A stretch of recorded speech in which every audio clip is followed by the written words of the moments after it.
Assalamualaikum warahmatullahi wabarakatuh.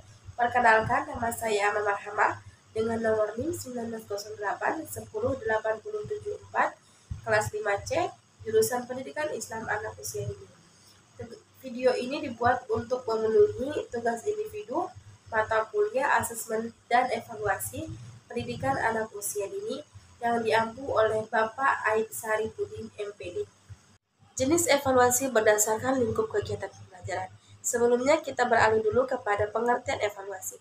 Evaluasi adalah proses penafsiran atau interpretasi serta pembuatan keputusan yang berkenaan dengan informasi asesmen.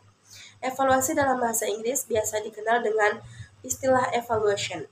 Nah, evaluasi pembelajaran juga mencakup kegiatan pengukuran dan penilaian. Dalam bidang pendidikan, evaluasi pembelajaran merupakan kegiatan yang harus dilakukan bagi setiap manusia yang masuk ke dalam bidang pendidikan. Sebagai seorang pendidik, proses evaluasi pembelajaran berguna dalam hal pengambilan keputusan untuk kedepannya, dan khususnya untuk anak didik dan dunia pendidikan pada umumnya. Terdapat banyak jenis-jenis evaluasi, yaitu yang pertama yaitu jenis evaluasi berdasarkan tujuannya. Yang kedua, jenis evaluasi berdasarkan sasarannya atau objeknya. Kemudian yang ketiga, jenis evaluasi berdasarkan lingkup kegiatan pembelajaran. Yang keempat, jenis evaluasi berdasarkan objek evaluasi. Dan yang kelima, jenis evaluasi berdasarkan subjek evaluasi. Nah, di sini saya akan menjelaskan tentang jenis evaluasi berdasarkan lingkup kegiatan pembelajaran. Jenis evaluasi berdasarkan lingkup kegiatan pembelajaran dapat dilihat dari kata kegiatan pembelajaran. Artinya, evaluasi ini dilakukan pada saat kegiatan pembelajaran sedang berlangsung. Perlu diperhatikan dalam evaluasi kegiatan pembelajaran itu, yaitu evaluasi program pembelajaran.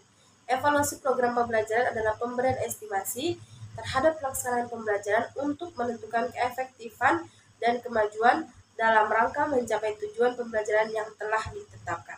Sehingga dapat disimpulkan bahwa program pembelajaran masih berupa rancangan yang membutuhkan masukan dari pihak yang lebih berpengalaman. Nah, terdapat 3 komponen yang perlu dijadikan objek evaluasi berdasarkan lingkup kegiatan pembelajaran ini. Yang pertama yaitu desain program pembelajaran. Nah, desain program pembelajaran ini dapat dinilai melalui 3 aspek. Yang pertama, aspek tujuan yang ingin dicapai ataupun kompetensi yang ingin dikembangkan. Yang kedua, aspek yang bisa dinilai melalui program pembelajaran ini yaitu strategi pembelajaran yang akan diterapkan. Dan yang ketiga, isi program pembelajaran. Salah satu aspek yang dari program pembelajaran yang dijadikan objek evaluasi adalah kompetensi yang akan dikembangkan, terutama kompetensi dasar dari mata pelajaran yang bersangkutan.